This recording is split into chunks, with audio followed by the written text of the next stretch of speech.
Boa noite a todas e todos que estão ouvindo a gente aqui hoje.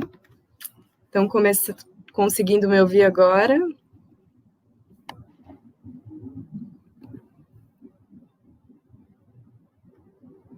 Acho que agora está indo, né? Boa noite, gente. Palavradores e palavradoras que estão aqui.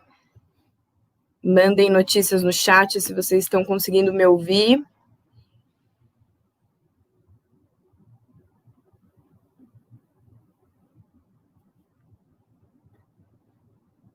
Agora sim, Bruna, boa noite, Raul, boa noite, Fabi. Obrigada aí pela resposta. Vamos manter a conversa no chat durante toda a nossa live.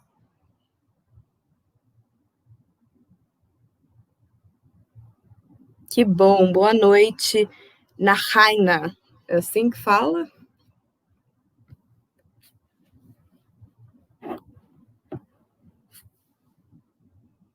É um grande prazer estar aqui hoje, prazer em conhecê-los. Meu nome é Giovana Aranda. Boa noite, Lucas. Eu faço parte do Conselho Editorial da Lavra Palavra, sou militante comunista e estou extremamente feliz de estar aqui nessa noite de segunda-feira, dia 1 de março de 2021, na live de lançamento do livro A Emancipação das Mulheres e a Revolução Proletária. Boa noite, PCB de Foz do Iguaçu. Nós vamos esperar aqui alguns minutinhos para que mais camaradas, mais companheiros, mais palavradores e palavradoras consigam entrar para ouvir a gente. E eu vou aproveitar esses minutinhos para fazer o jabá da firma. E eu quero mostrar essa belezinha para vocês, que em breve estará na mão de todo mundo aí que comprou. Hoje o correio veio aqui em casa e retirou mais de 200 desse para todo o Brasil. Dando um spoilerzinho aqui para vocês nessa belezura. Essa capa foi feita pela Raíssa Oliveira. Obrigada, camarada, pelo trabalho maravilhoso. Queria mostrar também alguns dos outros livros que a gente tem em catálogo. Nosso famosinho, queridinho Pensamento de Lenin, de Henri Lefebvre, o livro mais vendido da Lavra Palavra até agora. Fofo. Há uma revolução mundial em andamento, os discursos de Malcolm X, dos 2 últimos anos de vida desse revolucionário. Os Escritos de Juventude, volume 1 e 2, do nosso queridinho Lenin. Ficou muito lindo também, eles juntinhos formam uma estrela. Vocês já tinham reparado? Enfim, vários outros que eu não vou ficar mostrando aqui todos não, tá? O último jabá é da camiseta. Olha essa belezinha. Fala sério, a gente achou tão gostoso demais, tipo churros, que a gente resolveu fazer. Não sei se vocês sabem que a referência desse Leia Lenin gostoso demais é de um desenho de churros, como a churros gostoso demais. Enfim, todo engraçadinho, palavra a palavra. Boa noite, camaradas. Agora sim, depois de 5 minutinhos aí de live, para que a gente consiga todo mundo se assentar, colocar o celular para carregar na tomada, ligar o notebook, pegar a pipoquinha e pegar o vinho. Um grande prazer de estar aqui mediando essa live. Mais uma vez me apresentando, meu nome é Giovana Aranda, faço parte do Conselho Editorial da Lavra Palavra, sou militante comunista e estou aqui com muito, muito prazer para mediar essa live de mulheres maravilhosas, que em breve a gente vai colocar aqui no ar. Maitê, obrigada pela camisa linda, a gente gostou muito também. Quem fez essa arte para a gente foi o Jefferson, muito obrigada aí, querido, se você estiver ouvindo a gente agora. Boa noite, Vitor Hugo. E agora eu queria também dar meus grandíssimos boa noite para essas 3 mulheres maravilhosas, que eu tenho o prazer aí de mediar essa mesa, infelizmente virtual, mas espero que em breve consigamos estar todos juntos, reunidos. Infelizmente, esse nosso país, de um governo genocida, nos impede de estar juntos agora, mas que possamos, nesse espaço virtual, celebrar essa grande obra do camarada Lenin. Eu queria apresentar para vocês a Mariângela Marques. Ela é formada em Relações Internacionais, é analista de Comércio Exterior e secretária política estadual do Coletivo Feminista Classista Ana Montenegro. Boa noite, maravilhosa. Boa noite para todo mundo que está aqui assistindo a gente. Boa noite, Gi. Obrigada pela mediação também. Obrigada por ter feito também a revisão da tradução. Trabalho extremamente importante que a gente desenvolveu. Obrigada. A gente que agradece pela grande tradução, Mari. A Mari foi a responsável aí por coletar os 33 excertos presentes nesse livro que a gente está lançando hoje e traduzi-los, então a gente agradece muito pelo trabalho, extremamente custoso e difícil, mas que teve aí um... Olha essa coisinha mais linda! Agora eu quero apresentar para vocês a Mariana Rodrigues.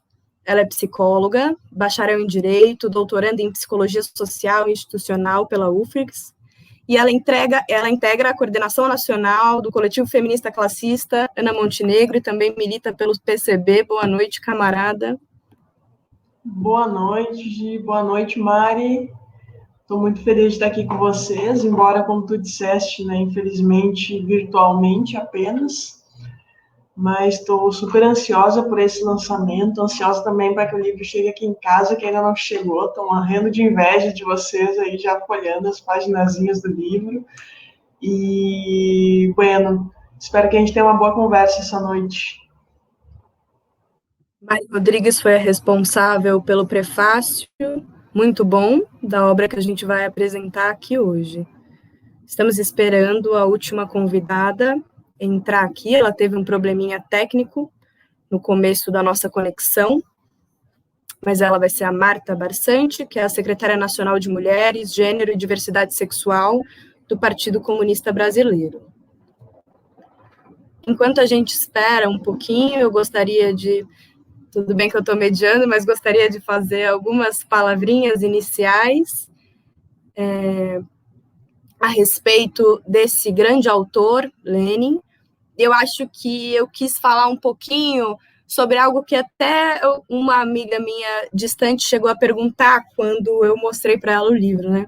Aí fui toda empolgada, mostrar o livro, ela disse, mas como assim, né? Você é toda feminista, tá aí me apresentando um livro escrito por um cara, falando sobre a questão das mulheres, como assim isso? Não entendi direito. E aí, então, eu uso esse espaço virtual para falar um pouquinho sobre o nosso grande camarada, Vladimir Ilyich Ulyanov, mais conhecido como Lenin. É importante ressaltar, dentro desse momento atual identitarista que a gente vive, que não são só mulheres que são capazes de escrever a respeito das questões de gênero, e não só a nós cabe esse papel. E quando a gente fala do Lenin e do pensamento dele, a gente não está individualizando um discurso e querendo glorificar uma pessoa, mas usar a obra dele para mostrar que há 100 anos o nosso partido e o que a gente acredita como uma luta revolucionária está extremamente correto. Porque quando a gente está pegando esses discursos feministas e liberais que dizem que a gente vai alcançar a igualdade de gênero através da igualdade jurídica, e a gente pega esses grandes estados democráticos burgueses da Europa, que tem um alto índice de desenvolvimento humano, mas continua tendo questões latentes de problemas de gênero, de desigualdade entre as mulheres e entre os homens, é porque Lenin estava certo, né? O pensamento dele reverbera por todo um centenário.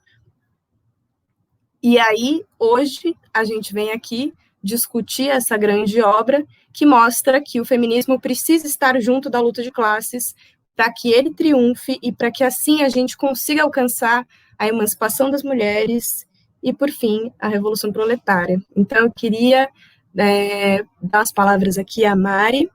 Fique à vontade, minha querida. É um grande prazer te ouvir. Obrigada, Gi. Boa noite de novo a quem nos acompanha.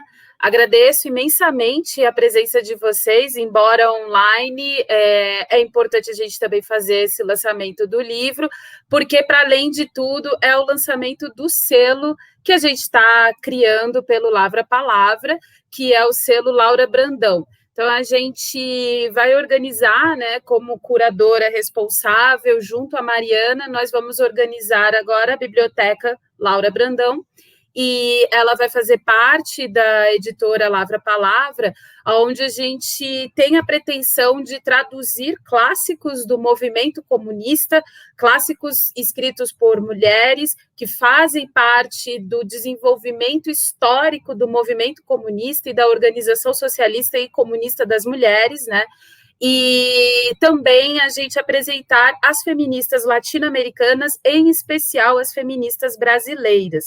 Esse selo ele vem sendo pensado há algum tempo, e o fato de a gente iniciar o selo com o livro do Lenin se dá exclusivamente porque o movimento comunista ele tem no Lenin o seu expoente máximo de organização partidária. E se a gente, enquanto militantes orgânicas que a gente né, se nós não discutirmos a teoria a partir de Lenin, a gente vai excluir a organização das mulheres dentro do partido político. Essa é a importância de a gente iniciar o selo com uma pessoa, com os escritos, com os excertos de Lenin a respeito da organização das mulheres no processo revolucionário da União Soviética. Então, isso dá início ao que é a nossa concepção de feminismo classista. Enquanto mulheres trabalhadoras, enquanto mulheres assalariadas, mulheres desempregadas, mulheres que compõem uma máxima da sociabilidade humana nas sociedades capitalistas, a gente não pode excluir o Lenin do nosso conhecimento coletivo de organização das mulheres trabalhadoras e das mulheres militantes. E não é à toa, então, que o nosso selo dá início com o livro do Lenin, mas que foi organizado, esses excertos do Lenin, que faz parte de intervenções do Lenin em alguns encontros de mulheres que aconteceram no processo revolucionário da União Soviética, eles foram organizados pela Krupskaya, que foi companheira do Lenin até o final da vida dele.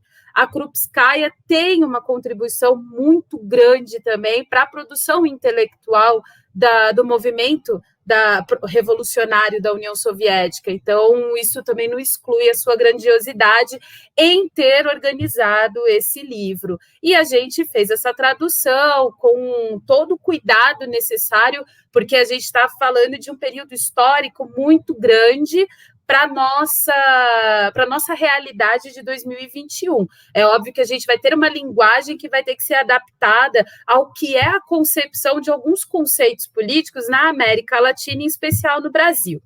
Enfim, esse é um resumão, né? Eu não vou me responsabilizar por fazer a intervenção com Lenin, quem vai fazer isso é a Mariana, fique com ela. Mas a minha intervenção nessa live, apresentando o selo, é também para falar sobre a Laura Brandão. E por que Laura Brandão, né? A Laura Brandão, ela foi companheira de um dos fundadores do Partido Comunista Brasileiro, o Otávio Brandão, e ela teve um papel muito importante na organização das mulheres trabalhadoras do Brasil.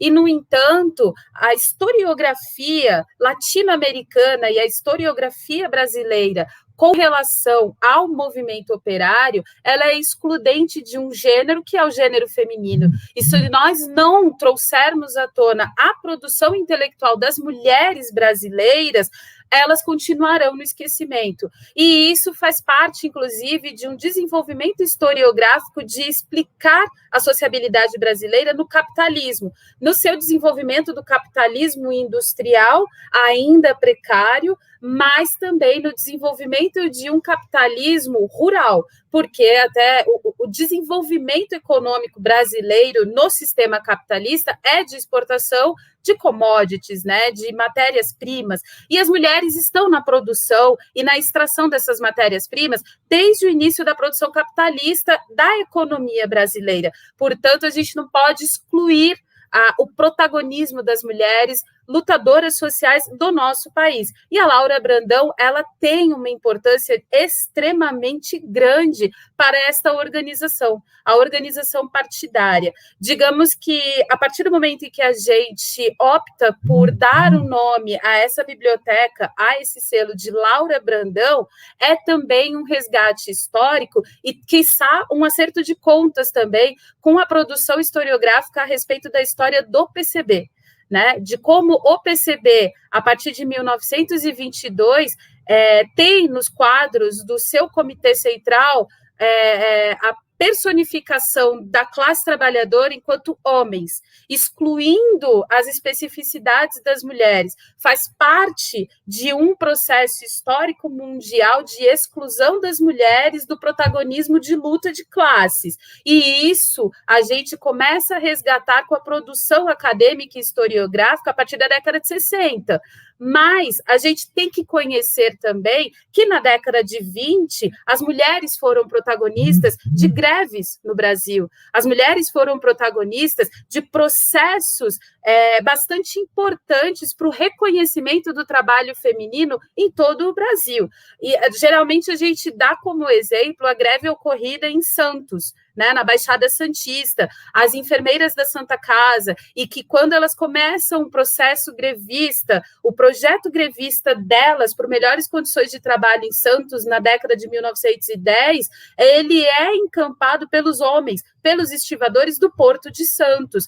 E a gente repete uma história, né? Em 1917, quando a gente tem início o processo revolucionário da União Soviética, dá-se conta na historiografia de que foram as passeatas de mulheres exigindo melhores condições de trabalho e de vida na Rússia czarista até então, que o processo de adesão dos homens nessa passeata faz com que o movimento cresça de trabalhadores e trabalhadoras na rua exigindo melhores condições de vida. Então, nós, mulheres, estamos na história da sociabilidade humana. Nós, mulheres, fazemos parte da história da classe trabalhadora, em especial a classe trabalhadora assalariada e precarizada. E é isso que a gente traz para o nosso selo. É esse o discurso, é esse o debate, é essa a importância de a gente ter um selo com um nome tão importante para o movimento de mulheres comunistas no Brasil, que é o da Laura Brandão. A Laura Brandão, ela, na década de 1940, se exila na União Soviética, ela vive por 10 anos na União Soviética até o dia de sua morte. Ela morreu sozinha num hospital na União Soviética devido a condições adversas no próprio país, né? Esses 10 anos em que ela esteve na União Soviética, junto às suas filhas, 3 filhas, e junto ao Otávio Brandão, ela foi redatora e também locutora da Rádio de Moscou. E ela, aqui no Brasil, antes de ir para a União Soviética, ela, no seu primeiro processo de contato com a vida de mulher trabalhadora, ainda não organizada no PCB, professora, circulando nas ruas, em um período em que a circulação das mulheres nas ruas era uma circulação vista com muito desprezo, diga-se de passagem, né? E as mulheres na sociabilidade brasileira, em especial nas capitais, elas deveriam agir como as mulheres de elite. Só que a gente não pode esquecer que as mulheres da elite brasileira, elas não precisam do assalariamento para sustento de suas famílias. São essas as contradições que a Laura Brandão começa a vivenciar até ela conhecer o Otávio Brandão. Quando ela conhece o Otávio Brandão, ela entra para as fileiras do PCB e, junto ao Otávio Brandão, ela organiza movimentos de greve. No entanto, na historiografia do PCB, o nome dela não aparece. Aparece como uma poetisa, mas ela não aparece como uma mulher que teve protagonismo nas greves ocorridas entre as décadas de 20 e 30 no Brasil e que foram organizadas por trabalhadores que estavam ligados ao PCB ou ao Bloco Operário Camponês também, que ela também aparece como uma das articuladoras de movimentos que aconteceram junto ao Bloco Operário Camponês. Então, quando ela é exilada e vai para a União Soviética, ela continua produzindo, ela continua participando de movimentos literários, mas ela havia deixado de escrever suas poesias justamente para ela pensar o movimento comunista, para ela trazer para conhecimento daquela população, naquele período histórico que ela vive, a condição de vida das mulheres, né? Então, é importante, ela não estava sozinha, a gente sabe que várias outras mulheres estiveram com ela, e a partir do momento em que a gente faz um levantamento historiográfico da organização das mulheres dentro do PCB, a gente vai tendo contato com diversas outras mulheres, assim como a gente vai tendo contato com o movimento operário têxtil do estado de São Paulo, e em especial na capital paulista, né? Então, aqui em São Paulo, entre as décadas de 20, 30 e 40, o movimento têxtil, o movimento grevista, ele era protagonizado pelas mulheres. Esses nomes não aparecem na historiografia do movimento operário brasileiro, né? Então, é essa proposta, o nosso selo tem esse propósito, e eu espero que a nossa produção seja longa e vasta e seja devorada por todos os leitores e todos os curiosos da historiografia, da teoria feminista, e eu acho que é importante, inclusive, porque todas nós somos militantes do PCB. A Gi, ela não se organiza no Ana Montenegro, mas ela se organiza no PCB e na UJC. No entanto, a Marta, a Mari e eu somos do coletivo feminista classista Ana Montenegro. E o nosso feminismo classista, que é o feminismo comunista, ele é o feminismo de organização das mulheres trabalhadoras, e a partir do momento que a gente desenvolve o selo, é para que a gente, inclusive, faça conhecer a nossa base teórica na nossa prática militante. É essa a importância, é a partir daí que a gente produz a nossa história e reproduz o nosso protagonismo. Somos importantes para a luta feminista, assim como somos muito importantes para a luta comunista. A organização da classe trabalhadora, ela depende, sim, da organização das mulheres trabalhadoras. E a gente está aqui para apresentar essa produção intelectual existente sobre a vida das mulheres e a sua organização num movimento partidário. É importante a organização partidária justamente por isso, porque ela concretiza a luta feminista e a luta feminista classista. Eu vou, obviamente, deixar para as meninas continuarem falando, que eu vou me empolgando. Quem me conhece de longa data sabe como eu sou.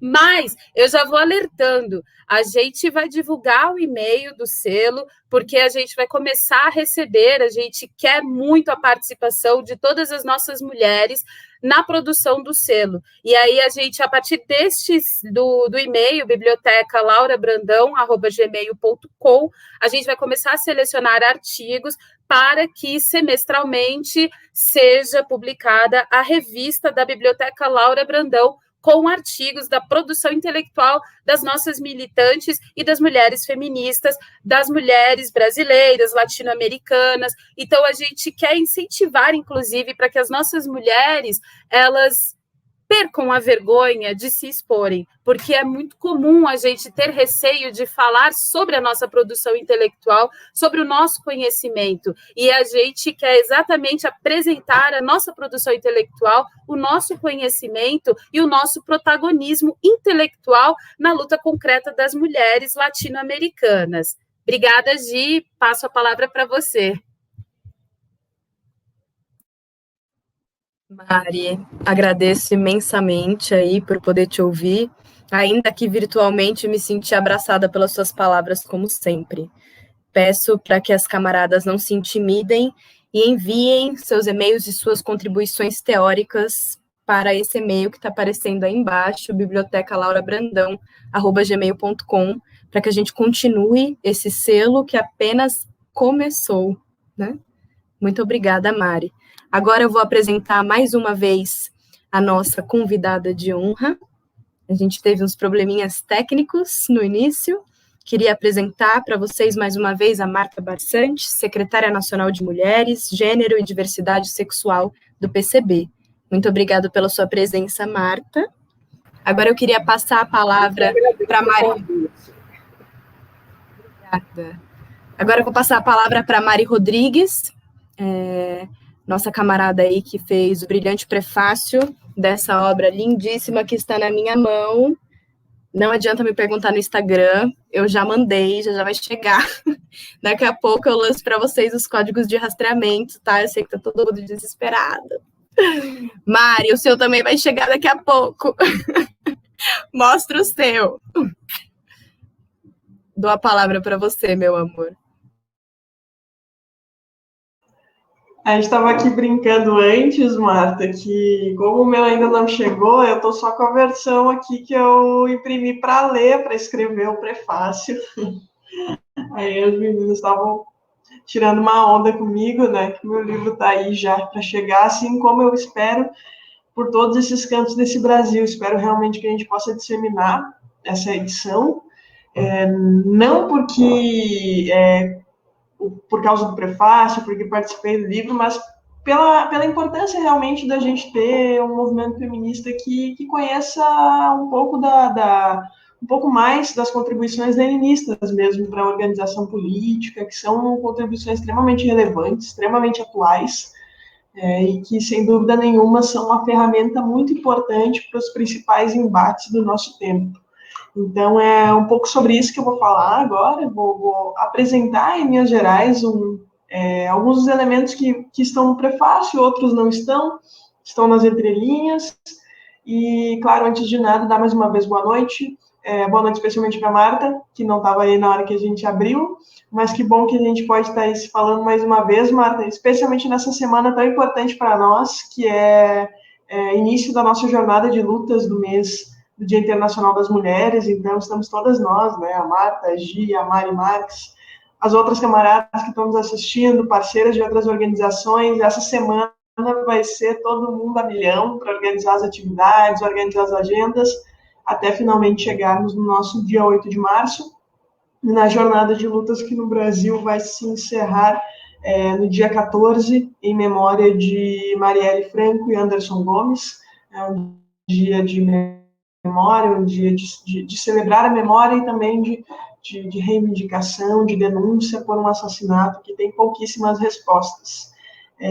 Feita essa introdução, vou ir direto também ao tema, para que a gente possa ter uma conversa. Fiquei muito à vontade também, depois, nem sei se pode, Gi, mas estou dizendo que as pessoas querem à vontade para fazerem perguntas depois, se quiserem, para a gente trocar uma ideia. Mas, então, pessoal, eu acho que grande parte de nós que militamos dentro de uma organização que, de alguma maneira, se referencia no pensamento de Marx, conhece alguma das facetas do Lenin.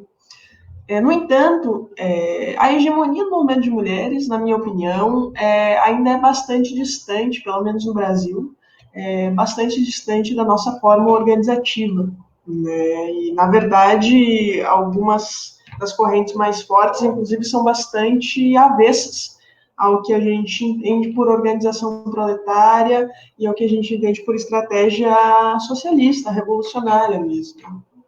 Então, eu acho que hoje a gente faz uma leitura, não é uma leitura minha, é um acúmulo coletivo, na verdade, da nossa organização, que o movimento de mulheres no Brasil, ele detém uma hegemonia ou de tendência liberal, né, portanto, completamente adaptado às demandas de mercado, ao funcionamento, à lógica mercantil, ou então um feminismo social-democrático, que é crítico ao capitalismo, mas que, de alguma maneira, não se vincula a uma estratégia revolucionária,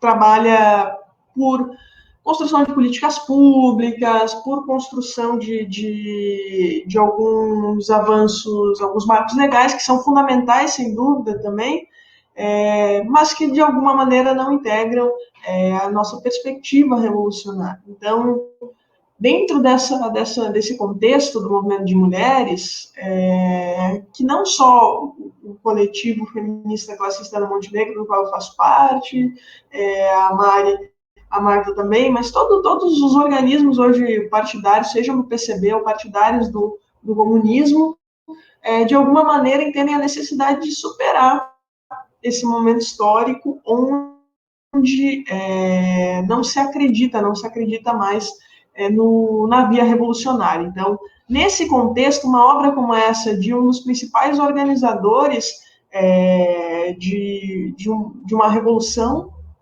na nossa história, na história do movimento comunista internacional, que é o Lenin, é fundamental. Fundamental para fazer essa disputa, para fazer não uma disputa simplesmente de narrativa, mas para analisar realmente as contribuições organizativas e trazer isso para o plano prático de intervenção na realidade.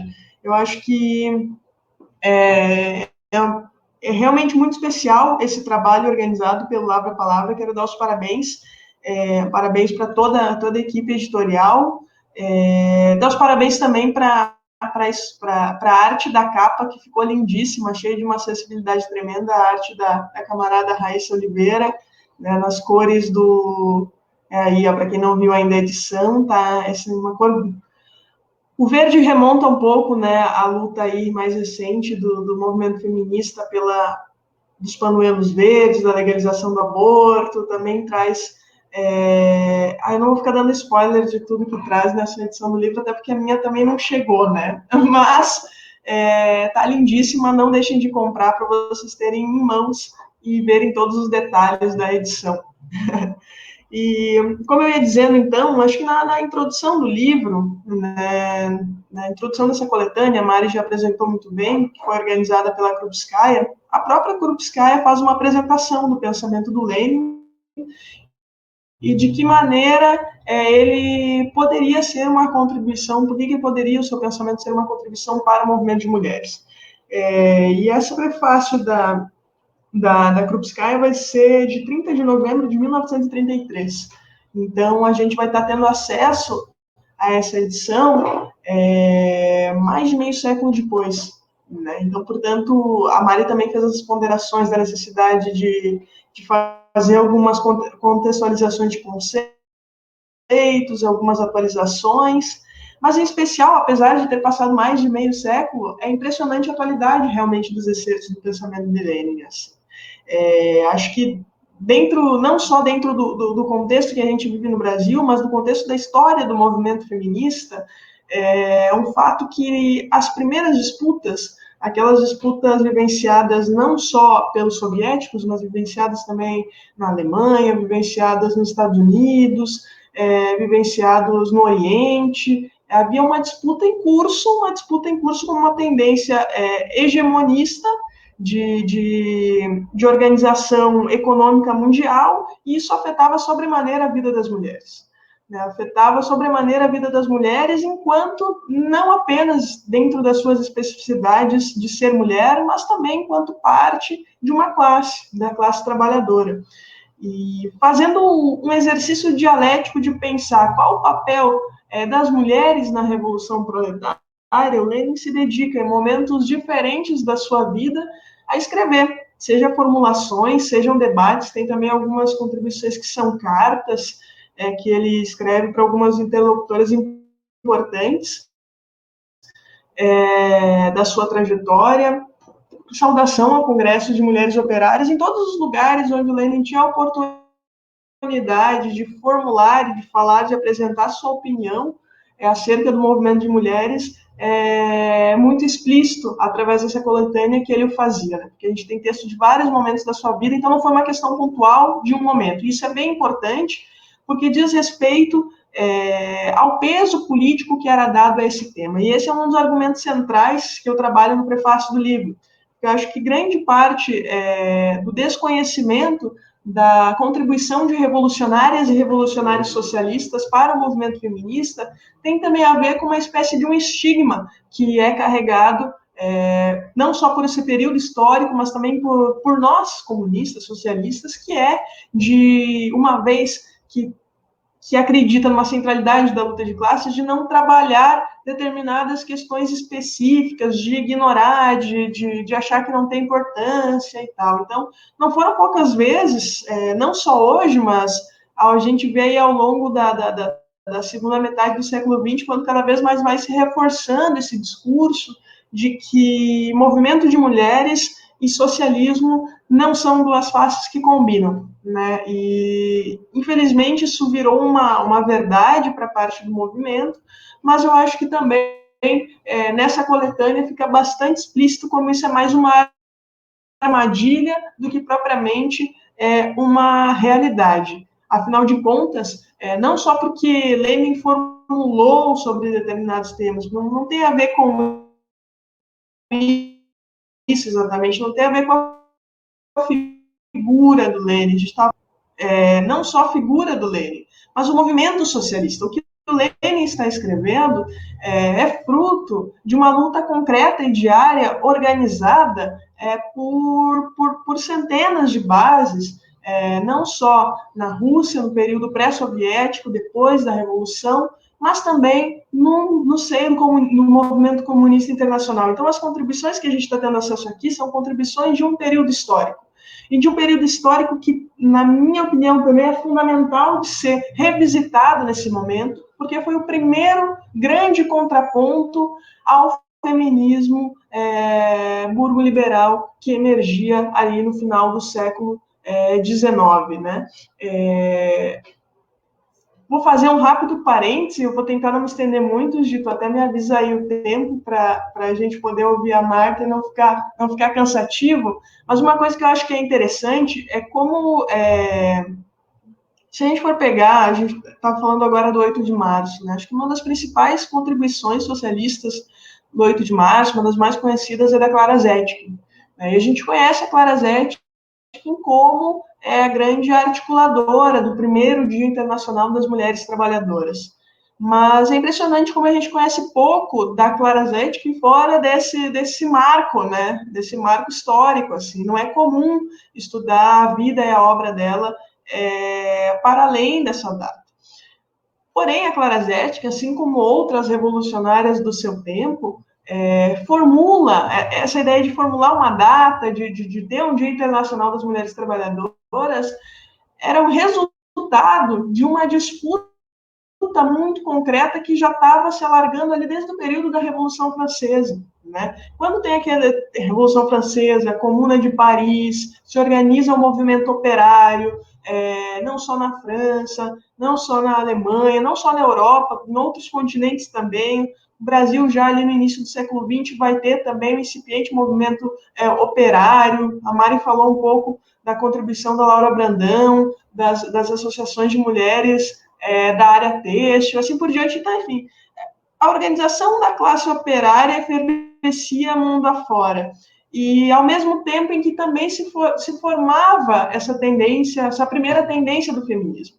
E dentro da historiografia mais comum, mais popular do feminismo, é bastante interessante como é apresentada de uma forma bem homogênea e linear, assim, como se não houvesse uma disputa desde os primórdios do feminismo, né?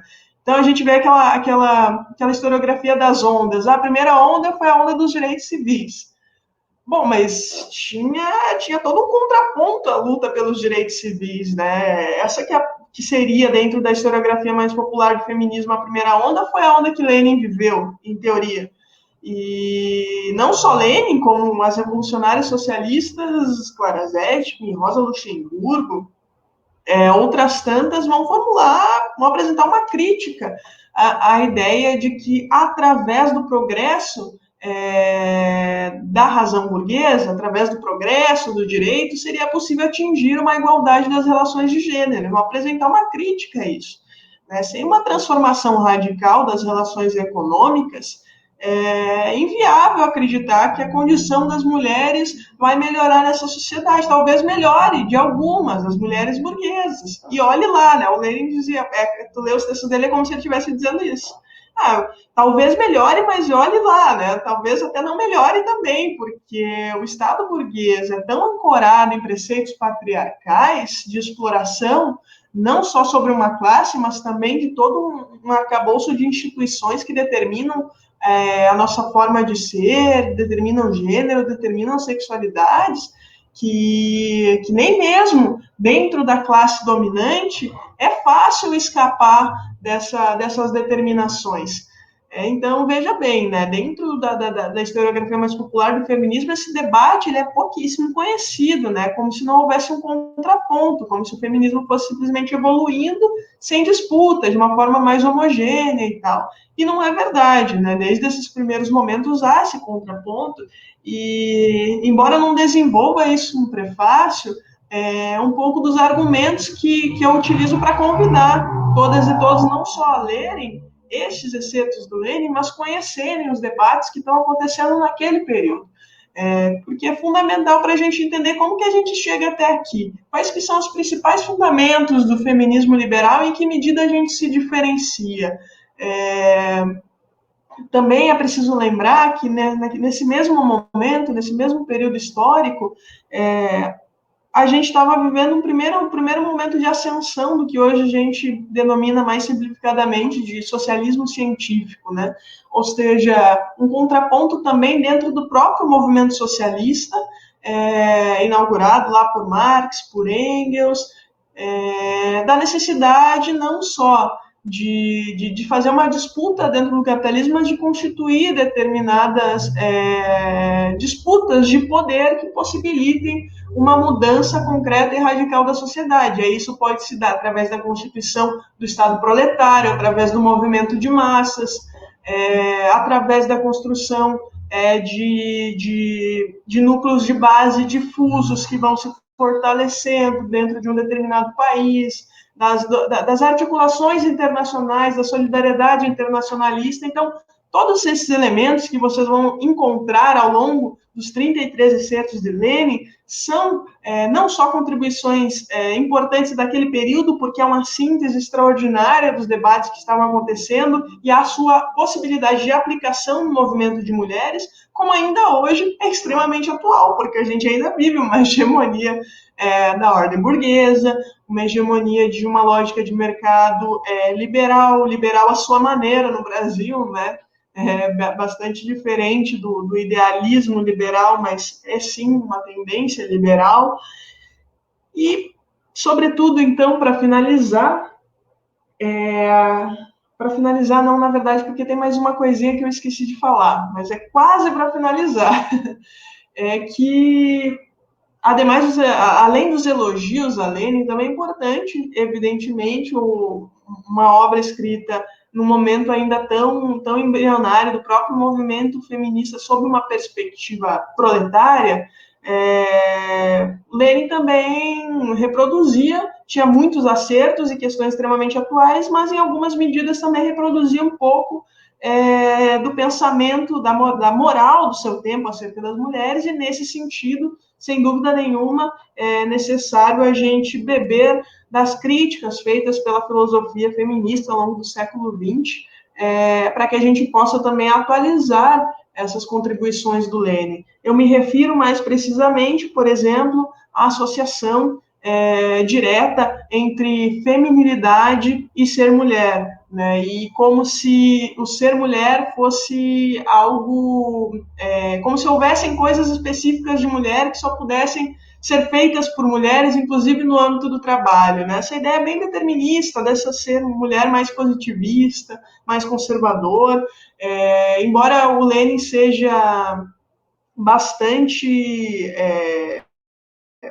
à frente do seu tempo no que diz respeito às relações amorosas, isso dá para perceber, de conseguir fazer uma crítica à propriedade sobre as mulheres, tanto que ele é um defensor voraz do divórcio, da legalização do aborto, né? Então, apesar disso, essa ideia do ser mulher, que vai ficar mais conhecida na Europa lá depois da Simone de Beauvoir, com o segundo sexo, vai chegar no Brasil também ali por aí dos anos 50, os anos 60, chegar com força, né? Já tinha gente formulando sobre isso. O Lênin não vai ter conhecimento dessas leituras e vai demorar ainda um pouco para ver uma convergência dessas críticas aos ideais de ser mulher e como trazer isso para dentro do movimento operário, para trazer isso para dentro do movimento comunista. Eu acho que hoje a gente já produziu boa síntese sobre o tema, não é o foco de hoje, mas só queria deixar aí essa pista também para não parecer também que, né, o Lenin estava certo em tudo que disse, é isso aí, a lei, e reproduzir automaticamente o que Lenin falou. Não é bem assim, né?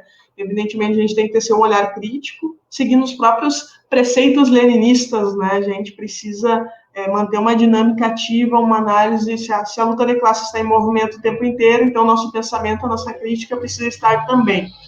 Agora sim, para finalizar,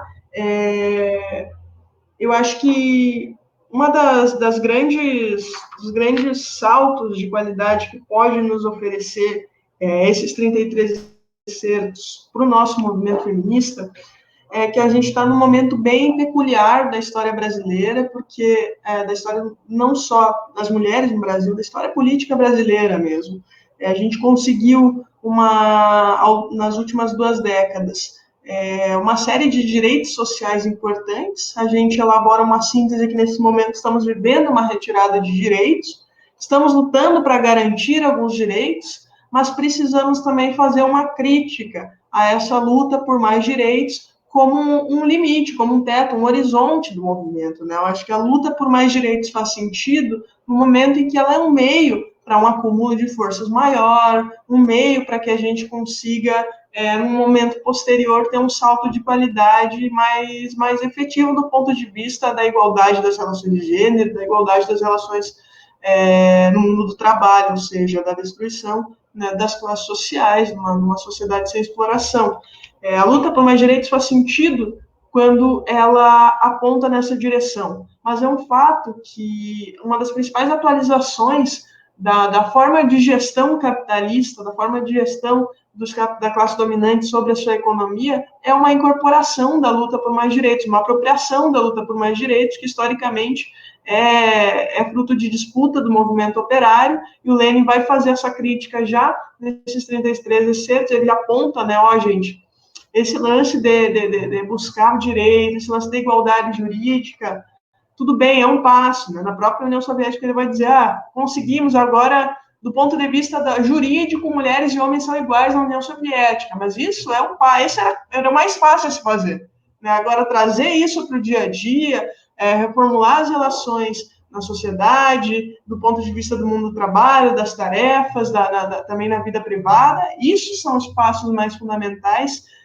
que uma revolução precisa colocar em prática. Então, essas foram as contribuições que eu pensei em compartilhar com vocês. Espero que tenham curtido o livro, que curtam o prefácio, e fico super à disposição, não só nessa live, mas também em momentos seguintes, para quem quiser discutir um pouco mais de Lenin. Acho que tem coisa pra caramba para a gente continuar ainda essa discussão por tempos e tempos aí. Mas, mais uma vez, parabéns, Lavra a Palavra, pela excelente iniciativa.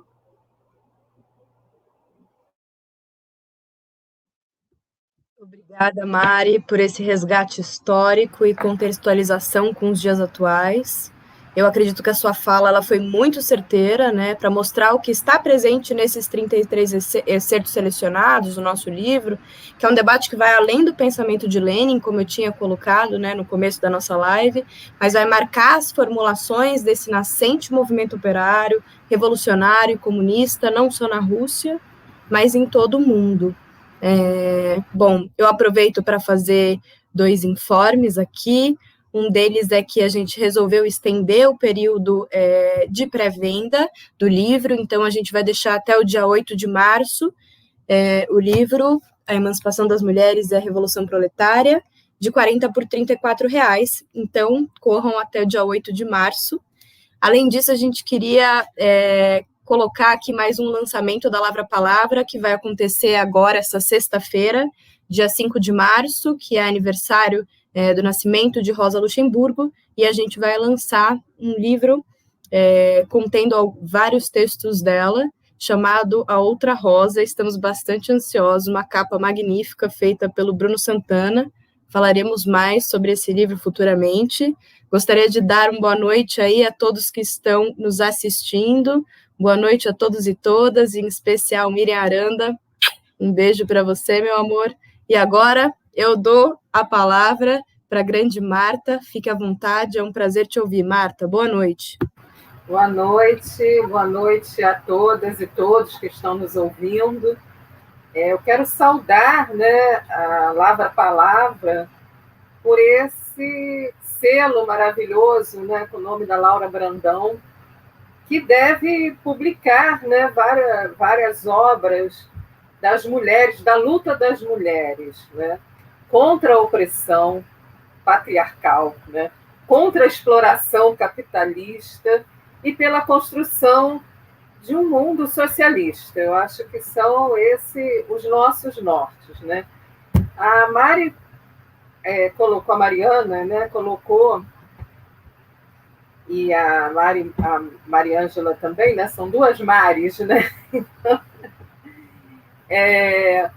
essa questão que eu acho que é muito importante da luta das mulheres, porque o que a gente costuma ouvir muito, né, que primeiro eram as sufragistas, não que elas não tivessem um papel importante, né, nessa luta, mas, como já foi dito aqui, né, nós sabemos que a luta das mulheres começa muito antes, da mulher trabalhadora, né, da mulher que trabalha, da mulher que tem que, de alguma forma, sustentar a sua família, contribuir, né?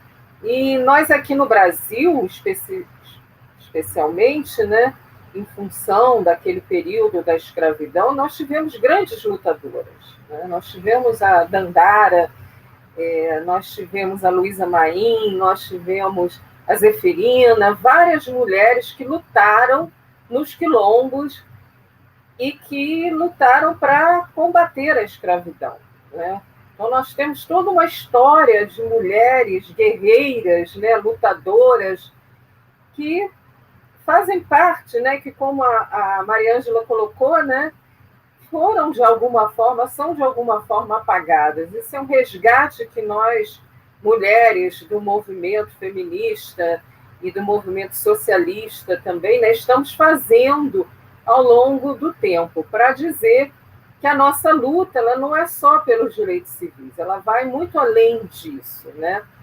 E a Laura Brandão, né, que é o nome do selo, que já foi dita que foi uma lutadora, ela começa como poeta, e ela tem uma particularidade que eu acho interessante, porque ela era uma jovem, né, de classe média. O pai dela viajou, eles viajaram pelo Brasil inteiro e acabaram se fixando aqui no Rio de Janeiro, né? Até eu descobri, que eu fui dar uma lida aqui em umas biografias dela, que ela deu aula no colégio que fica aqui em frente à minha casa, né? Então, que é o Colégio Batista, aqui da Tijuca, né? Ela deu aula no Colégio Batista, no Instituto Lafayette, que são escolas antigas, né? Aqui da região, né? Bem antigas, né? Então, ela chegou a publicar 4 livros de poesia antes de conhecer o Otávio Brandão, né? Ela tem essa participação no BOC, como não só ela, outras mulheres. O BOC era o Bloco Operário Camponês, no período em que o partido estava clandestino. O partido é fundado em 22, em 27 ele é tornado clandestino, né? E elas fundam primeiro, né, um comitê eleitoral das mulheres trabalhadoras, né? As mulheres não tinham direito ao voto, isso em 28, né, aqui no Brasil só em 32, né? E elas chegam, num determinado momento, chegam a ser presas, todas elas, depois são soltas. E nessa eleição é eleito o Otávio Brandão, vereador, e o Minervino de Oliveira. O Minervino de Oliveira que dá o nome ao nosso coletivo negro, né? Que depois ele se candidata em 30 à presidência da República. Foi o primeiro negro a se candidatar à presidência, né? E a Laura vai depois para a União Soviética, né? E acaba falecendo lá. Infelizmente, ela pega o período da guerra, da Segunda Guerra, né? Ela chega a participar, tem uma participação bastante ativa, né? E por conta até da guerra que ela acaba indo, ela acaba morrendo sozinha, longe das filhas, da família, muito em função desse período, né, de guerra que estava havendo lá, né? E aí eu queria falar um pouquinho também dessa questão, que eu achei esse livro muito interessante, muito importante, né, porque resgata todo o papel das mulheres que aí nós temos, né, nessa época das revolucionárias. Além das... tem até várias fotos, né, das três juntas, que era a Kollontai, a Rosa Luxemburgo e a Clara Zetkin, né? Eram mulheres que se movimentavam bastante, né, na Europa naquela época, né? E tinha essa questão aí, que já foi falada, do 8 de março, que havia comemorações em vários países, elas até se revezavam. Como tinha uma perseguição, né, muito forte naquela época, o que as mulheres faziam? Uma que era uma alemã ia falar para as mulheres da Inglaterra, a inglesa ia na França, e aí elas iam se revezando, né, nos países, justamente para tentar burlar a perseguição. E a partir daí que surge esse movimento de ter o Dia Internacional da Mulher trabalhadora. Eu acho que é importante a gente colocar isso, né? O nosso 8 de março, ele é um dia de luta das mulheres. Não é só para ganhar perfume nem do Boticário, nem rosa, embora a gente até goste, né? Mas é muito além disso, né? Vai muito além disso. E na história do Brasil, quer dizer, além dessa questão internacional, dessa luta internacional, que acabou resultando, né, na Revolução Russa, e as mulheres elas têm uma conquista grande já em 1918, quer dizer, a legislação, né, aquilo que o Lenin fala, que não é suficiente só a legislação, a gente sabe disso, que foi muito difícil vencer o patriarcalismo, né, na Rússia, num país em que ainda havia, na época da Revolução, ainda havia servidão, né, embora fosse proibido, e tudo nós sabemos que de fato havia. Que a mulher não tinha direito à propriedade, não tinha direito... Se uma mulher se separasse, por um acaso, de um marido, de alguma coisa, ela saía com a mão na frente e outra atrás, né? Muitas vezes não restando outra coisa a não ser a prostituição. Os filhos não eram reconhecidos fora do casamento, os pais não eram obrigados a dar nenhum tipo de pensão ou qualquer coisa. Então, já em 1918, o direito ao voto, não só a votar, mas a ser votada, né, conquistado. A questão, todas as leis que colocavam uma desigualdade entre homens e mulheres é suprimida, né, todas as leis. E depois, em 1920, vem também a legalização do aborto, né, com até 3 meses de gestação, com toda a assistência do Estado. Então, isso acontece, depois tem um momento de retrocesso, mas mais para frente volta, né? Então, isso era o que acontecia, e aí, aqui no Brasil, né, como eu estava falando, a Mariângela começou colocando, né, a questão das greves. Teve uma greve em 17, que foi aí uma greve em São Paulo, foi bastante significativa, e as tecelãs foram para as ruas, né, tomavam conta de bonde, faziam manifestações, e eram muito criticadas, né? Eram muito criticadas pelos jornais da época, essas mocinhas infelizes, operárias infelizes, quer dizer, porque está na rua, porque está lutando, é uma infeliz? Não, né? Uma lutadora, é uma guerreira. Então, esse era as condições, né, que aí fez, nesse momento, né, em 21, que a Laura Brandão se casa com o Otávio Brandão, né, eles vão viver juntos, e ela começa toda essa trajetória dela. Depois, em 22, o partido é fundado. No início, né, o Otávio era anarquista, como vários como Astrogildo Pereira, que foi um dos fundadores, eles vêm do movimento anarquista. E a questão da Revolução Russa, ela tem um papel fundamental para a fundação do Partido Comunista aqui no Brasil, né? Então, também isso é um resgate que a gente precisa. Nós, agora em março é um mês, né, dia 25 de março, estaremos comemorando 99 anos do Partido Comunista, né? Ano que vem, nosso centenário, né? Vamos fazer muita coisa. Mas aí, falando das mulheres aqui no Brasil, né, nós tivemos muitas lutadoras, né? Algumas que... Houve um momento que, na década de 30, né, que esse crescimento, essa questão da União Soviética, né, ecoava no mundo inteiro. E foi um momento que o partido teve um crescimento, né?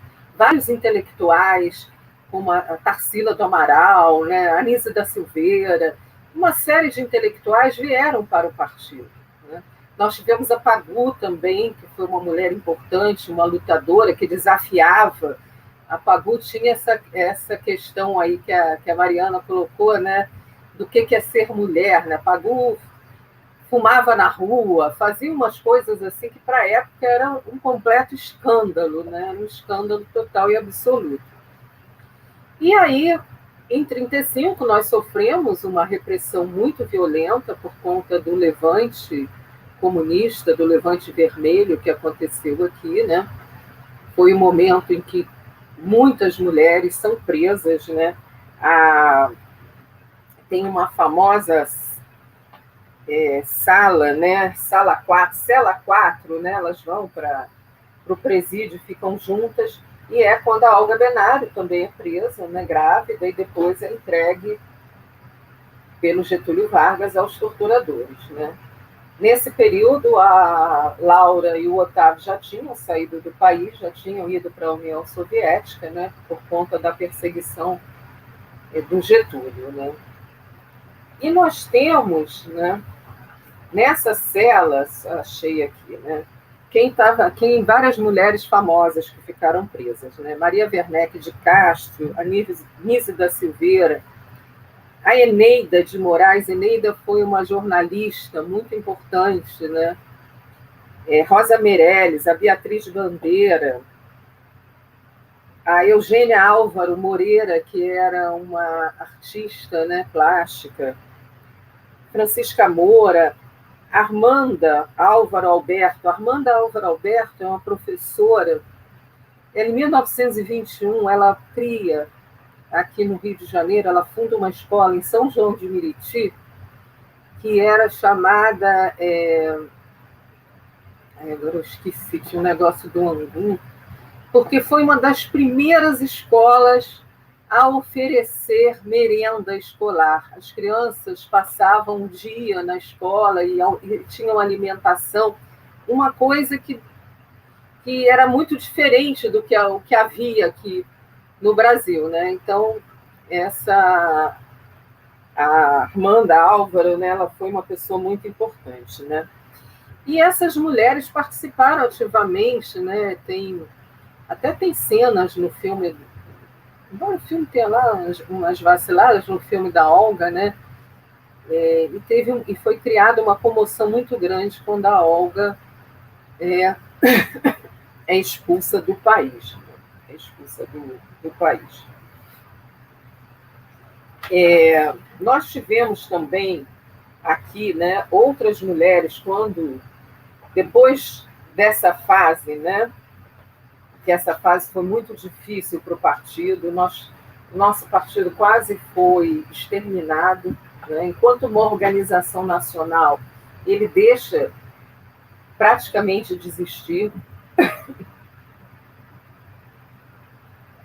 Tem um momento de reorganização, que é a Conferência da Mantiqueira, que aí pega os núcleos que estão isolados, porque ele não deixou de existir o partido, né? Ele tem, nos estados, núcleos isolados. Então, a reorganização ela se dá nessa Conferência da Mantiqueira, e aí, depois, quando acaba o Estado Novo, né, o partido entra numa fase de legalidade. E nessa fase de legalidade, nós temos um crescimento muito grande. E aí nós vamos ter... Ai, desculpe, mas a minha garganta está uma grande. Aí nós vamos ter várias mulheres que se candidatam no Brasil inteiro, né? Então, a Dalgisa Cavalcante, ela se elege como a primeira, né, mulher deputada estadual em Pernambuco. Aqui no Rio, nós temos a Arcelina Moschel e a Odila Smith, que são eleitas vereadoras, né? A Zuleika Lambert, em São Paulo, para a Assembleia Legislativa de São Paulo, e várias outras mulheres, né, que têm esse protagonismo. E é interessante porque não há, assim, muitas mulheres de outros partidos que são eleitas, né? Aqui no Rio de Janeiro, que na época ainda era Distrito Federal, né,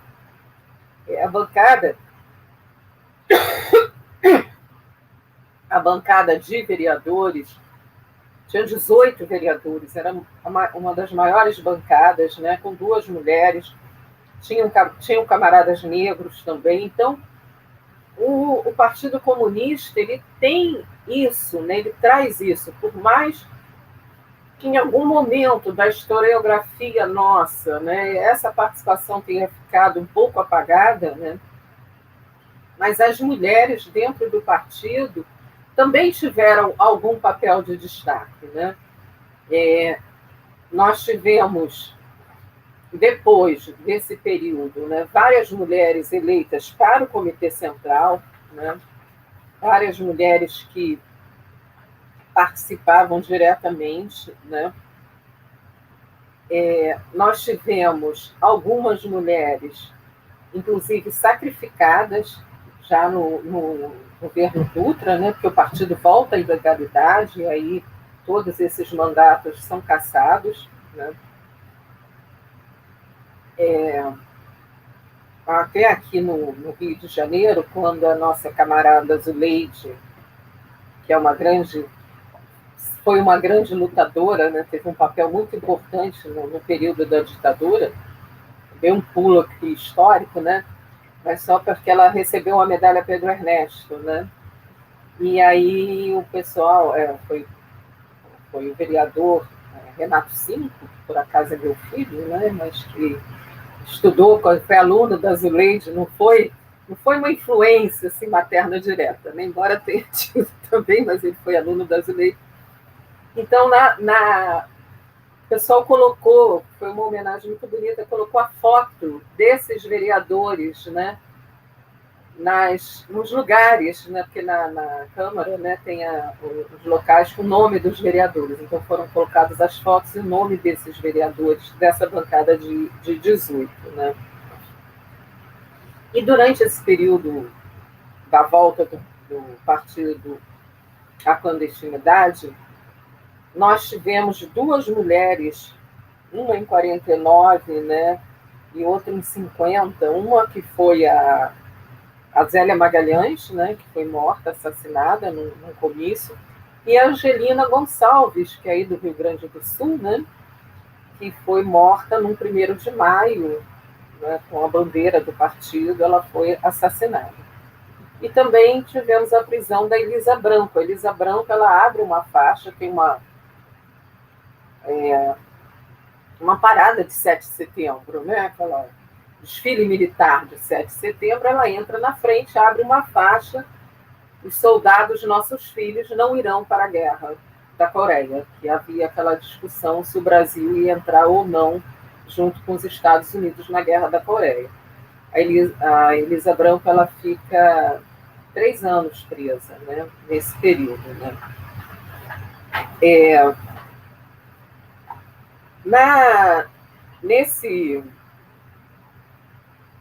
Na questão, né, continuando, né, em 54, 55,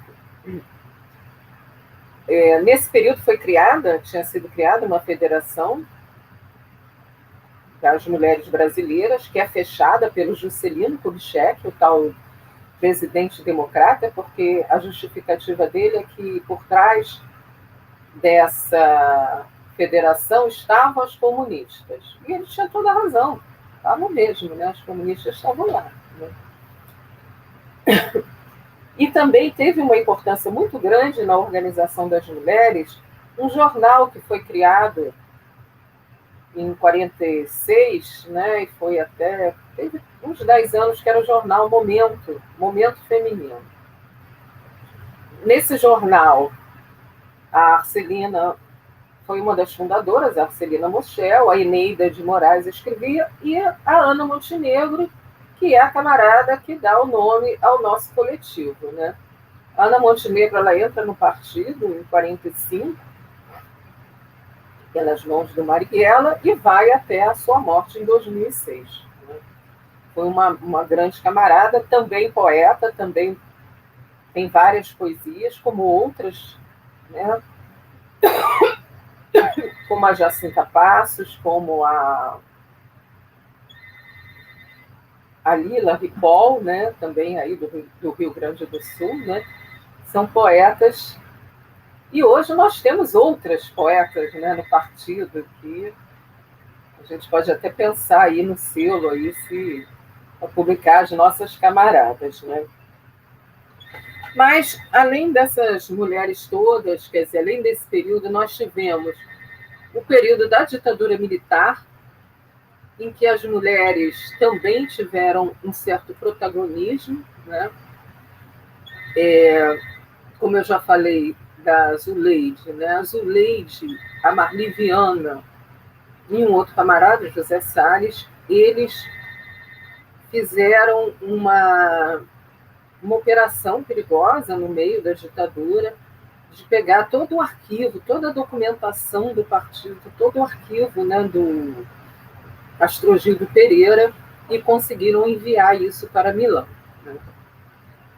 A Ana Montenegro foi exilada nesse período também, né?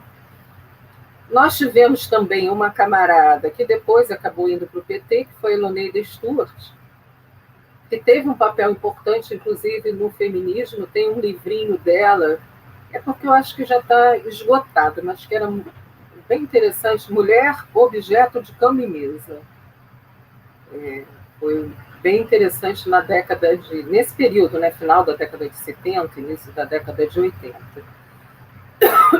As mães, irmãs, parentes dos presos políticos, né, lançaram o primeiro movimento, que foi o Movimento Feminino pela Anistia, que depois foi crescendo e se tornou um movimento maior, né, pela anistia, o movimento pela anistia ampla, geral e restrita.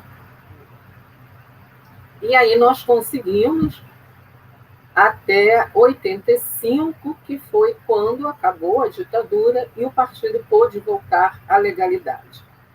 Eu gosto de chamar atenção sobre isso porque, assim, né, fala-se muito que outros partidos, por exemplo, o PT foi criado em 80, né, não sei se é 80, mas no início, né, dos anos 80.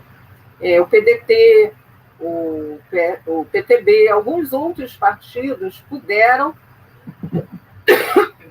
porque vocês sabem que na época da ditadura havia 2 partidos só, a Arena e o MDB, que depois virou PMDB. Né? Eram só esses 2 partidos. E aí, nesse período de fim da ditadura, alguns partidos puderam voltar à legalidade, serem criados e tudo mais. Mas os partidos comunistas, no nosso caso, né, o Partido Comunista Brasileiro, o Partido Comunista do Brasil, eles só voltaram à legalidade após o fim da ditadura. Né? Porque o comunismo, como hoje, né, hoje a gente está vivendo vamos dizer assim, reviver desse anticomunismo ferrenho, né, no nosso país. Então, nós precisamos realmente estarmos aí atentos e à frente dessas lutas. Né? E aí, para falar um pouquinho, né, aqui da atualidade, Nós estamos num momento, como a Mariana colocou, né, muito difícil de perdas de direito, de retiradas. Por exemplo, um direito histórico que demorou a ser conquistado, que foi a licença gestante, licença maternidade, é um direito que as trabalhadoras informais não têm, que as trabalhadoras, esse trabalho intermitente, também não dá esse direito. Então, e com essa história aí da pandemia, o que nós estamos assistindo, né? Além da sobrecarga do trabalho doméstico, que muitas vezes acaba sobrando para nós, né? Nós temos, as mulheres são sempre as primeiras a sofrer com desemprego. Qualquer processo, quando começa a ser uma onda de desemprego, as primeiras a perder o emprego são as mulheres, justamente por conta dessas questões da maternidade, muito envolvida com isso, né? E também por uma visão ainda patriarcal de que o salário da mulher é complementar ao salário do homem, né? Quando que, na realidade brasileira, o que a gente assiste são milhares de mulheres chefes de família, e o próprio IBGE diz que as famílias mais pobres são aquelas chefiadas pelas mulheres, em que são as mães solos, né? São as mães, as avós solos, são aquelas que as mulheres comandam. Então, nós temos ainda muito que avançar, né, nessa nossa luta por uma sociedade justa, por uma sociedade igualitária, sem machismo, sem opressão. Nós temos muita luta ainda pelo fim do capitalismo, né? Que esse é o nosso norte, essa é a nossa principal função. E aí, esses exemplos da Revolução de 17, pelo menos a mim, né, e eu acho que a todas nós, né, nos enche de esperança, né? Mostra que é possível um outro tipo de relação entre as pessoas, em que não haja mais a exploração do trabalhador, né, nem a opressão. Acho que essas duas coisas, para nós, tem que ficar bem clara. Quer dizer, nós, mulheres, somos oprimidas e exploradas dentro do capitalismo.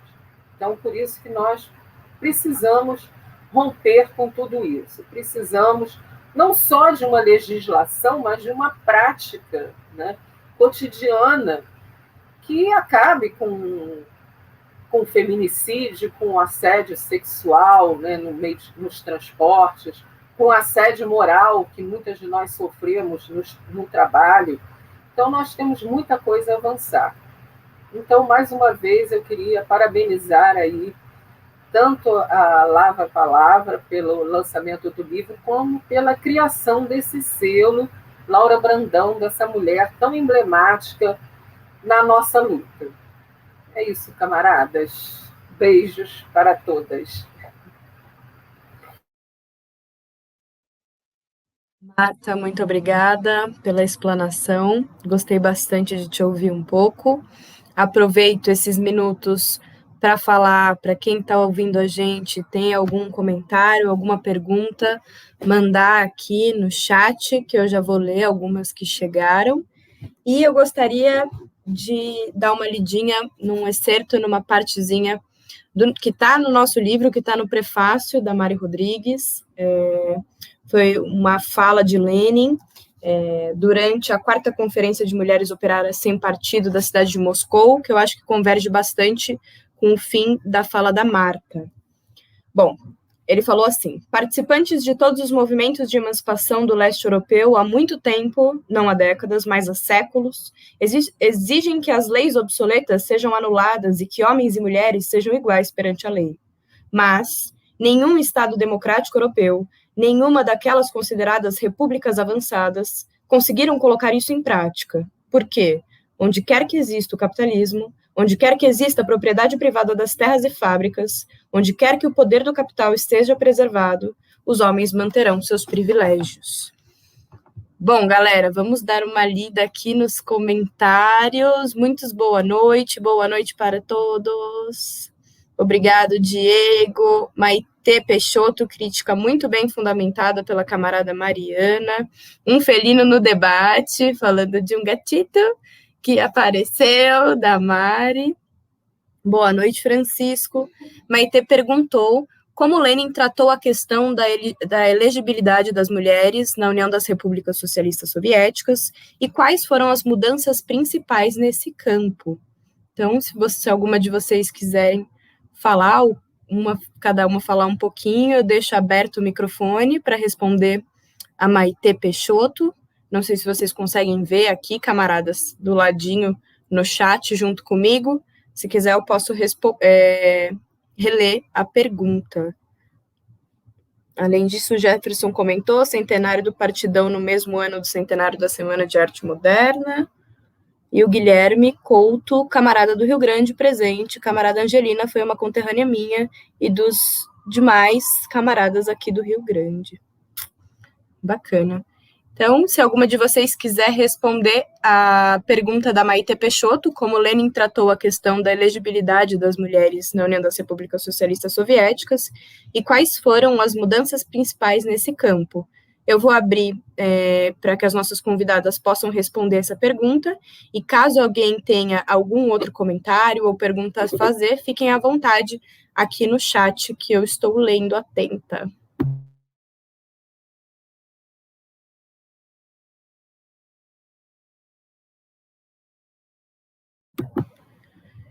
Mari, posso passar para você? Qual Mari? Eu ou a Mariana? Você, Mariângela. Mari do gatinho. O meu gatinho apareceu de repente aqui, é um fofo. Eu estava até procurando aqui, porque num dos excertos do Lenin, ele fala justamente sobre a participação das mulheres e a importância de elas participarem desses processos, né, de elegibilidade, em todos os momentos. Fosse no que a gente aqui no Brasil considera, né, município, assim como também na sua organização imediata, seja a organização sindical e a organização partidária, né? Eu estava até procurando aqui no capítulo porque a gente já vai dando os spoilers, é até inevitável não dar esses spoilers do que ele está discutindo sobre a necessidade de as mulheres se organizarem no partido para que elas participem dos processos eleitorais e tenham a sua representatividade garantida, né? E ele fala muito do que é necessário às mulheres no processo revolucionário e como isso não se dá num processo não revolucionário comunista, né? Porque aí o Lenin ele traz os exemplos do que está acontecendo no entorno da União Soviética. A gente não pode esquecer que o processo revolucionário ele se dá no processo da Primeira Guerra Mundial.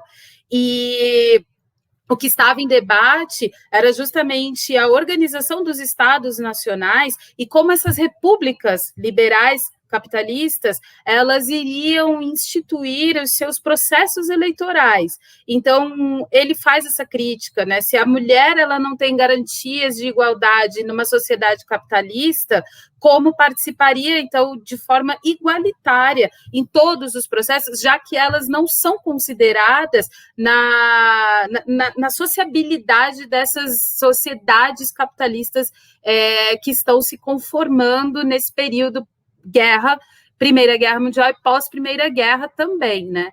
Então, acho que assim, é um debate que a gente precisa ampliar efetivamente, quando ele fala sobre essa nuance que existe de você dizer que há uma garantia de direitos às mulheres numa sociedade, mas que ela precisa, através de algumas etapas, garantir os direitos que estão colocados sem trazer à tona essa diferenciação patriarcal, paternalista, machista da sociedade em formação. E aí ele volta para falar de União Soviética, né? Não necessariamente na mesma carta, no mesmo excerto, mas como a gente tem datado esses documentos que ele tem falado sobre a organização das mulheres, a gente consegue acompanhar um raciocínio histórico dele. Então, pegando desde a União Soviética até o que está acontecendo no entorno da Europa pós-Primeira Guerra Mundial. E aí é quando ele insiste para que as mulheres se organizam e elas tenham autonomia na sua organização, que é o que ele mais incentiva, a autonomia das mulheres para que elas estejam organizadas, seja no partido ou não, mas que seja garantido o processo revolucionário e elas participem de todos esses processos existentes, né, de elegibilidade e representatividade no seu imediato, enquanto mulheres trabalhadoras, né? Eu acho que a Mari também pode complementar mais essas informações, e aí eu passo a palavra para ela. Mari? Beleza. Acho que sim. Acho que até aqui na própria obra que a gente... Obra, entendam como obra não só os 33 excertos, mas ao longo das contribuições do Lenin, essa vai ser uma temática bastante presente, porque, de fato, entendam que um dos problemas centrais, uma das críticas centrais à União Soviética, à Revolução Socialista, seria o lugar da democracia. Então, uma vez que dentro dessa hegemonia da ordem burguesa, a sua forma de organização social imposta socialmente para a população é a democracia, então, quando os socialistas, quando o movimento operário vai lá, né, que fazer um contraponto, fazer a revolução proletária, a primeira acusação mas vocês são antidemocráticos. Aí o Lenin vai até rebater com isso. Olha, talvez seja, se a democracia que vocês estão falando é democracia burguesa, então, de fato, né, essa democracia é uma democracia que não serve aos interesses de classe. Bom, mas uma vez que a democracia burguesa, que é a forma de organização social hegemônica, não serve para os interesses de classe, qual é a forma que dá conta, né, de alguma maneira, não só gerir o Estado proletário, porque não é só sobre isso, é de forjar o sujeito revolucionário, é de fazer uma forma de participação, e aí estou falando não só das mulheres, estou falando de classe trabalhadora, no que se inclui as mulheres também, quais são os métodos organizativos que possibilitam isso. E aí, tudo aquilo que a gente sintetiza como tomada do poder político, certamente vai se dar, de alguma maneira,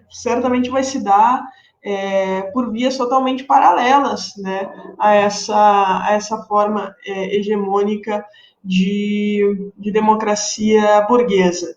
E no caso da elegibilidade das mulheres, mais especificamente dentro da União Soviética, o que acontece? Bom, né, tu constitui um Estado proletário, faz a revolução, mas ainda assim existe todo um processo de organização social para ser colocado em prática, né? E até a gente comentou um pouco sobre isso, acho que a Gil leu um trecho, eu também comentei na minha fala, de como Lenin, ele dizia, bom, conseguimos a igualdade formal, mas isso era a parte mais fácil, né? E aí tem alguns excertos dele que ele vai muito por meio da agitação, da propaganda, incentivar a participação política das mulheres, porque isso também é uma questão. Não adianta tu ter toda uma forma organizativa, toda uma forma de fazer política, se tu não forja dentro da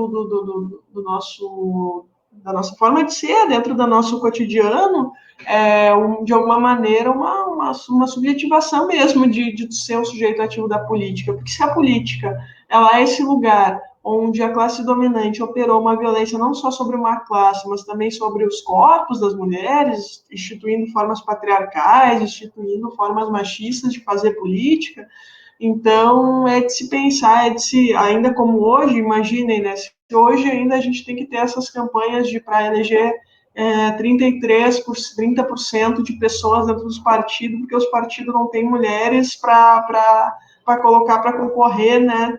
Mesmo depois de olha quanto tempo de movimento feminista ainda tem isso. Então, imaginem, isso também era um problema, né, dentro da União Soviética. E eu acho que nesse aspecto, para além das formulações mais propriamente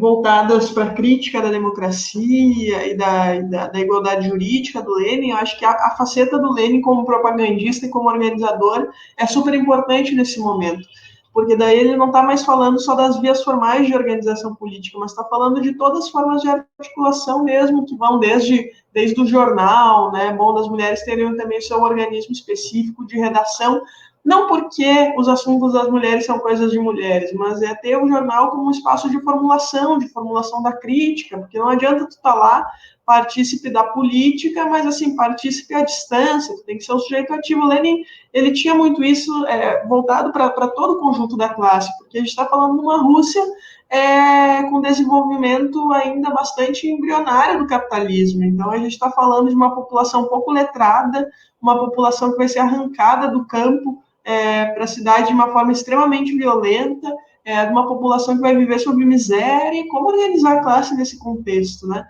Então, Lenin, daí, não só nesses excertos, aí também vale a pena explorar os outros livros que a Gil propagandeou lá no início, ainda da live, desde do Lenin, dos escritos de juventude, até esses aí. Esses são ótimos.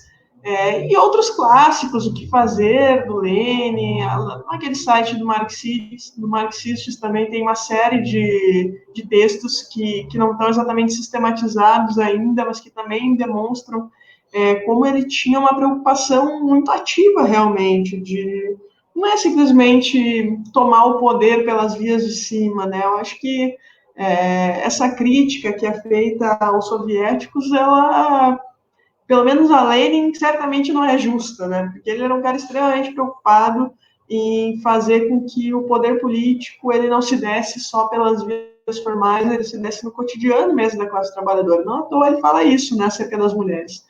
Que a igualdade jurídica formal era a coisa mais fácil, né? Que agora tinha que ver isso na prática realizado aí. Então, eu acho que acerca da elegibilidade vai ter textos específicos, agora eu não me lembro o título, deixa eu ver se eu encontro aqui. Eu acho que é nas tarefas do movimento operário feminino na República Soviética e o poder soviético, a situação das mulheres. Eu acho que são os dois excertos onde ele vai abordar, vai dar umas pistas do que ele pensava sobre aquilo, né?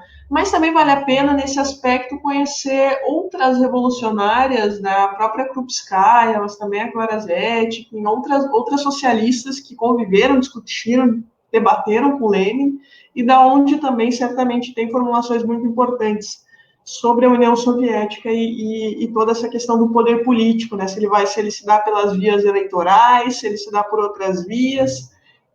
Eu acho que o Lenin não descarta, para concluir, não descarta, né? Que é importante, sim, ter mais mulheres, as mulheres tomarem parte, não dentro do partido só, mas mesmo as mulheres sem partido, o Lenin escreve para as mulheres sem partido, isso também é um detalhe bem importante. Ele está falando do poder político para as mulheres como um todo, não só as mulheres do partido, entendeu? Tipo, mulher, assim, para a conquista da igualdade de gênero, independente da sua vinculação partidária. Para as mulheres de todo mundo, na verdade, né? Então, quando ele fala de poder político, certamente ele não está falando somente da eleição dentro do Estado proletário soviético, ele está falando do dia a dia, sabe? Tipo, do mundo do trabalho, das tarefas domésticas, do casamento, das relações amorosas, do corpo da mulher ele não aborda diretamente, mas quando fala sobre o aborto, também é um caminho já para logo em seguida a gente poder defender uma liberdade maior sobre o corpo das mulheres. Então, eu não sei se eu respondi direito, mas aqui a Mari já tinha respondido tão bem, aí eu fui trazendo outras coisas que não são só da pergunta em si. Só queria acrescentar uma coisa, pode ser? Está me ouvindo?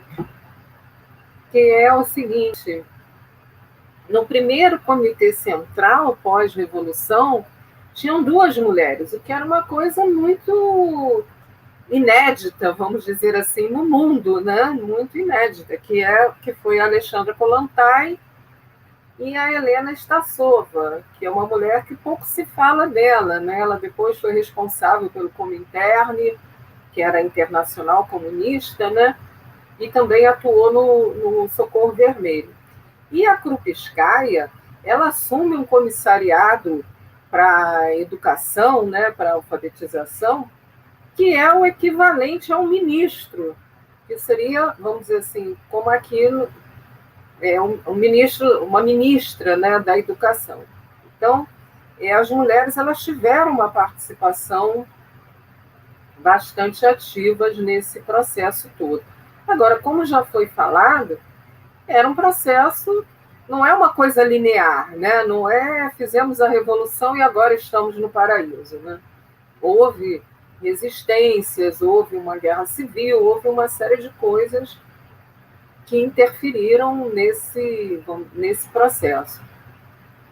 Mas eu acho que as duas camaradas já responderam, eu só queria acrescentar esse detalhe. Gi, eu só abri o microfone porque eu acho que é importante a gente colocar uma questão e aí, para deixar instigado quem ainda não comprou o livro, já comprar logo, né? Então, porque a gente está dando vários spoilers, mas é necessário a gente ler o livro todo e também toda a produção intelectual do Lenin e daqueles que estudaram e pensaram Lenin, né? Mas até no primeiro capítulo, né, do livro organizado pela Krupskaya, o Lenin ele já coloca a importância de as mulheres saírem do campo e participarem da produção industrial, porque isso faz com que as mulheres também tenham acesso à informação para o seu próprio crescimento intelectual e cultural na sociedade em formação, né? Que é essa sociedade capitalista, cujo emprego da mulher fora dos centros urbanos industriais é no campo, e isso é muito prejudicial para o avanço intelectual mesmo da mulher. Isso faz parte de um processo de inclusão e elegibilidade das mulheres também na sociedade em formação. Então, a partir do momento que a gente discute União Soviética, processo revolucionário, transição de um modo de produção para um outro modo de produção, a gente está discutindo a formação de um novo Estado. E é um Estado que ainda não se tem uma experiência dentro da sociabilidade capitalista ocidental. Portanto, aquele Estado que é a União Soviética em formação, ele está trazendo novas experiências de organização do Estado, e uma das características que é colocado a todo momento pelo Lenin é justamente isso. A mulher, ela tem que estar inserida no mercado de trabalho, mas esse mercado de trabalho que insere a mulher, ele precisa ser o mercado de trabalho da produção intelectual que está se dando no desenvolvimento industrial do capitalismo, porque ali você está sendo colocado no desenvolvimento tecnológico, e é esse desenvolvimento tecnológico que inclui a mulher nesse saber que até então era destinado somente ao homem, nessa produção industrial, nos centros urbanos. Ele traz esse argumento já no início desse livro organizado, né, dessa primeira carta que ele escreve, ele já está argumentando isso, para que as mulheres façam parte do Estado, para que o Estado responda também às mulheres pelas necessidades das mulheres, para que elas se liberem, para que elas tenham a liberdade de participarem politicamente da organização de Estado.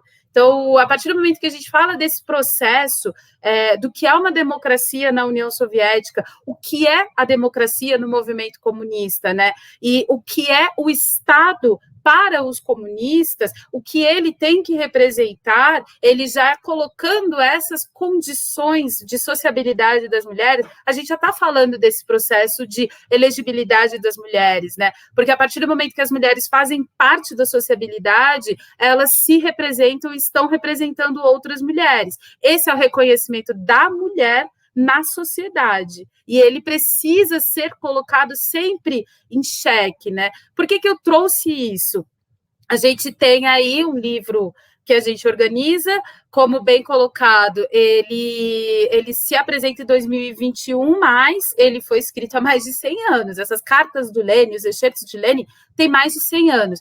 A atualidade do que ele traz para o debate é tão grande que em 2021, no período de pandemia, nós estamos vendo as mulheres cada vez mais isoladas dentro de casa, desempregadas e totalmente apartadas de uma sociabilidade que é a sua própria emancipação intelectual, cultural, social, política, né? As mulheres, ao se isolarem nessa pandemia, ao perderem seus empregos, elas voltam a um patamar que no Brasil nós não víamos tão aguçado, tão presente na nossa vida desde a década de 1990. E aí as mulheres, elas saem do processo de produção de mercadorias, do processo de desenvolvimento de novas tecnologias, se isolam em casa, consequentemente, elas se isolam de um processo político. Então, eu acho importante trazer isso também à tona, porque faz parte da infeliz sociabilidade futura que nós, mulheres, viveremos. Então, a luta para a gente, pós-pandemia, já no processo pandêmico está sendo bastante árdua, pós-pandemia, a tendência é ser ainda pior, porque aí a gente vai estar na rua, numa sociabilidade em que as mulheres circularão ainda menos, porque elas estão dentro de casa, desempregadas, e elas que em muitos casos são arrimo de família, elas passam a viver uma violência doméstica ainda maior, porque elas não têm condições de ir para a rua procurar emprego, porque não tem emprego para as mulheres. Elas agora estão trabalhando nos empregos que menos remuneram as suas vidas, né? Era isso, por isso que eu abri o microfone, desculpa, falei demais, Gi. Que isso, Mari, perfeito, ótima consideração. Vamos, então, encaminhando para o final dessa grande live, que me deixou extremamente feliz aí, a live de lançamento do livro A Emancipação das Mulheres e a Revolução Proletária.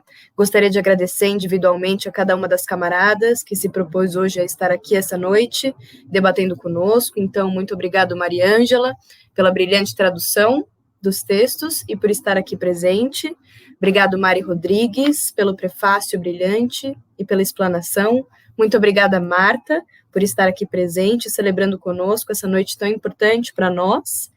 Gostaria de frisar, para que vocês que estão ainda nos assistindo, para que compartilhe essa live com seus amigos, que siga a gente nas nossas redes sociais, nosso Instagram é @lavrapalavraeditorial, o nosso Twitter é @lavrapalavra. Fiquem à vontade para nos mandar e-mails também, que é lavrapalavras@gmail.com. Gostaria desses minutos finais de abrir para considerações para as nossas 3 convidadas, caso elas queiram, se sintam à vontade para falar alguma coisinha mais. Agradecer também a todos os ouvintes, todas as mensagens fofas aqui do lado, fiquei muito feliz lendo cada uma delas.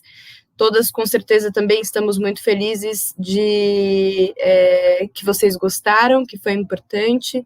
Espero que em breve a gente possa fazer mais desses momentos de encontro e de troca de conhecimento tão importantes, essencialmente entre mulheres e para mulheres, e que em breve a gente possa se ver pessoalmente e ter uma troca muito mais calorosa e humana. Então, gostaria de finalizar a minha fala, dando uma boa noite a todos, e abrindo para as nossas 3 queridas, caso queiram fazer alguma consideração final. O Jefferson perguntou aqui, o livro estará disponível nas principais plataformas para venda? Já está, Jefferson. Não dorme no ponto, garoto. E, sexta-feira, a gente vai lançar o livro da Rosa Luxemburgo, no dia do aniversário dessa grande revolucionária, que também foi citada aqui. Eu ia postar a belíssima foto da capa, mas fui banida, não me permitiram, tá? O Conselho Editorial do Lavra falou que não, mas aqui, para quem está presente na live, estou mostrando agora. Enfim, gente, abro para as considerações finais. Boa noite, muito obrigada.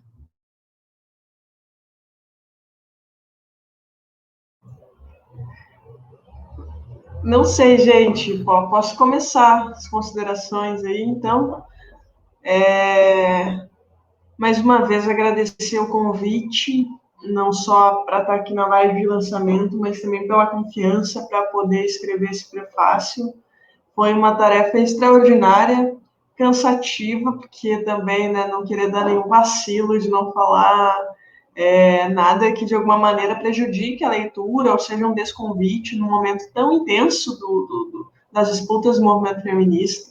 Eu acho que nessas minhas considerações finais eu queria um pouco realmente convidar mais uma vez, para que todas e todos se engajem, não só nessa leitura, mas na tarefa da organização de um feminismo articulado com o proletariado, com as principais lutas do proletariado, um feminismo classista. Nos últimos anos no Brasil, acho que especialmente o marco foi o 8 de março de 2017, acho que ficou bem explícito como o feminismo realmente adquiriu um caráter de massas em nosso país, né? Se em algum momento não estava explícito isso, sem dúvida, 2017 a gente botou tudo, tudo porta, entramos chutando as portas dentro, tudo que é lugar, né? Nas universidades, nos bairros, fomos para a rua, então derrubamos tudo e o feminismo entrou na boca do povo, né? Agora é preciso fazer essa disputa, porque qual é o feminismo que está na boca do povo, né? Quais são as principais compreensões do que é ser feminista na nossa sociedade? Isso tudo está em disputa. Estava em disputa a época de Lenin e continua em disputa no nosso tempo histórico. Então a gente precisa leiam a obra de Lenin, não só a emancipação das mulheres e a Revolução Proletária, mas o pensamento de Lenin, as contribuições leninistas, tomem isso como uma ferramenta para a nossa organização nos dias de hoje. Então, como levar isso que está escrito dentro daquele contexto para uma intervenção na realidade, né? Que isso, sobretudo, é a nossa tarefa desde a tese 11 do Marx, desde as principais revoluções aí mundo afora, a gente segue nesta missão de construir não só uma organização, mas construir de fato uma sociedade livre de exploração e opressões. Uma alegria imensa poder partilhar esse momento com vocês. É um lançamento de uma obra que, sem dúvida nenhuma, vai rodar aí esse país. Eu estou convicta disso. Muita gente vai ler, vai dar pitaco, alguns vão fazer crítica, crítica é importante, né? Isso é uma das bases do leninismo, crítica aberta. Então, queria finalizar convidando não só para ler, mas para lerem, para conversar com a gente, para apresentar os pontos de vista mais diversos que venham a surgir e para que a gente coloque o feminismo classista na boca do povo. É isso. Obrigada a todas e todos que nos escutaram até agora. Obrigada, Mari. Obrigada, Marta. Obrigada, Gil. E obrigada, Olande, que está aí na parte técnica com a gente hoje. Bem, eu também quero agradecer, né, o convite. Gostei muito de ter participado, né? Eu acho uma iniciativa importantíssima nesse momento, né, de, como nós já falamos aqui, né, de tantos enfrentamentos, ter não só a questão do Lenin, né, mas ter um selo, uma biblioteca dedicada à luta das mulheres. Isso é muito importante, né? Nós vamos ter essa semana todas as comemorações do 8 de março, todas as manifestações. Infelizmente, nós não vamos poder ir para as ruas, né? Assim, massivamente, podemos até, eu sei que vão haver alguns atos simbólicos, mas com poucas camaradas, porque a pandemia está avançando cada vez mais, então nós também temos que nos preservar, né? Não somos tantas assim, mas eu gostei muito dessa discussão, eu acho muito importante conhecer o pensamento do Lenin, eu acho muito importante conhecer algumas obras. Eu sou muito apaixonada pela Alessandra Kollontai, entendeu? Eu confesso para vocês. Então, eu acho que ela tem umas obras assim maravilhosas, né? que falam para nós mulheres essa questão, né, como uma mulher naquele tempo, né, conseguiu romper com tantas amarras.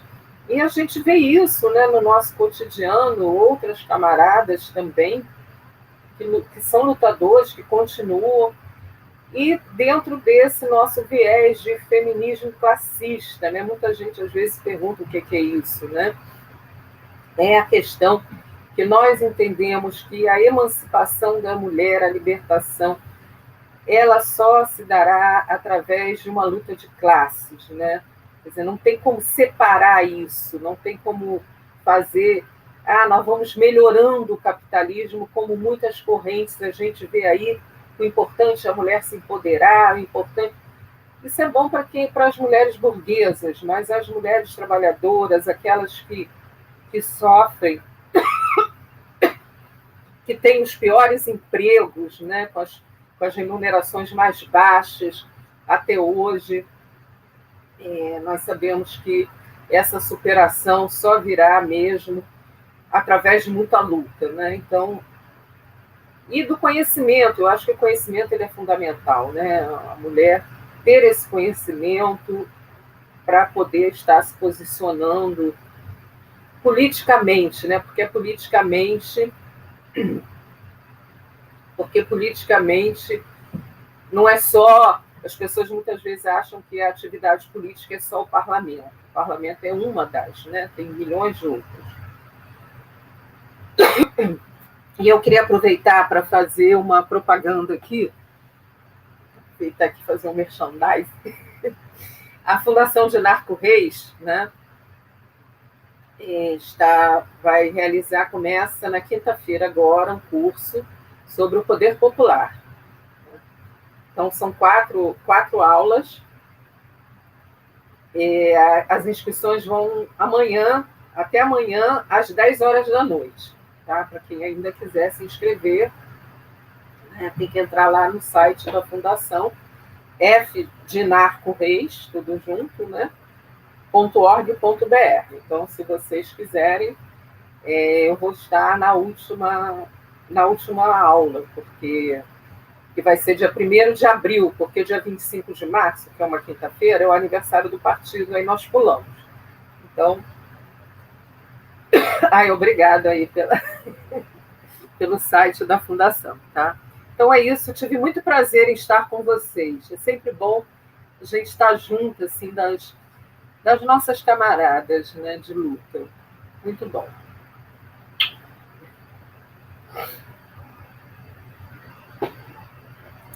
Mari?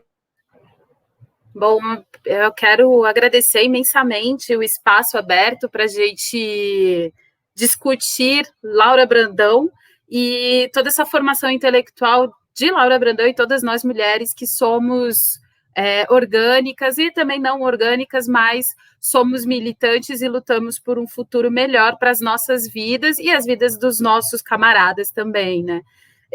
Agradeço imensamente a presença de todos, quem acompanhou a gente até aqui, quem nos incentivou, quem incentivou a mim, a Mari, a Marta, a Gi, a ser essas mulheres que nós somos. Nós somos mulheres organizadas, nós tivemos nossos incentivos dentro do partido e fora do partido, é importante a nossa organização. E estou ressaltando isso frequentemente, principalmente porque a gente vive um momento em que falar de comunismo é tão herético quanto falar de qualquer outro tipo de violência e que essa sociedade colocada não aceita, né? A gente não pode esquecer que no ano passado nós tivemos um processo de uma violência absurda contra uma menina de 10 anos de idade. E isso não pode cair no esquecimento para que não se reproduza essa violência que a gente luta contra. Ser feminista classista é conhecer a sociedade capitalista que a gente vive, é uma sociedade de classes. E essa sociedade de classes, ela é cindida sim. Existem trabalhadores e trabalhadoras, e nós é que organizamos o movimento de superação da nossa condição atual. Então, somos feministas classistas, somos militantes, representamos a classe trabalhadora porque nós somos a classe trabalhadora e a gente não se exclui dela, né? A nossa sociabilidade é essa. Somos assalariadas, estamos desempregadas em muitos casos, estamos com precarização do nosso trabalho e total desvalorização da nossa força de trabalho. A gente depende da nossa força de trabalho para sobreviver numa sociedade capitalista. Então, a nossa luta, ela tem sim um norte, um sul, um leste e um oeste, porque ela é uma luta ampliada, ela é geograficamente necessária, né? Então, agradeço imensamente que esteve com a gente até aqui. Lembrando, segunda-feira, 8 de março, o Dia Internacional das Mulheres, mulheres trabalhadoras, que se frise isso, porque essa é a origem histórica do 8M, né? E que, infelizmente, é muito esquecida essa origem histórica quando a gente fala de organização massificada das mulheres nas ruas no dia 8 de março, que esse ano não dá para ser tão massificado como a gente já viu acontecer em vários anos, né? E lembrando, mandem seus trabalhos, suas produções para a biblioteca laurabrandão@gmail.com para que a gente comece a produzir a nossa revista, que é uma revista, a princípio, que a gente tem a pretensão de que seja semestral. central. Obrigada a todos. Gi, obrigada. Obrigada, Marta. Obrigada, Mari. Saudades de vocês, de estar perto de vocês fisicamente. Um beijo e boa noite para todo mundo. Um beijo, boa noite, camaradas de luta. Sigamos juntos e juntas até a vitória. Obrigada.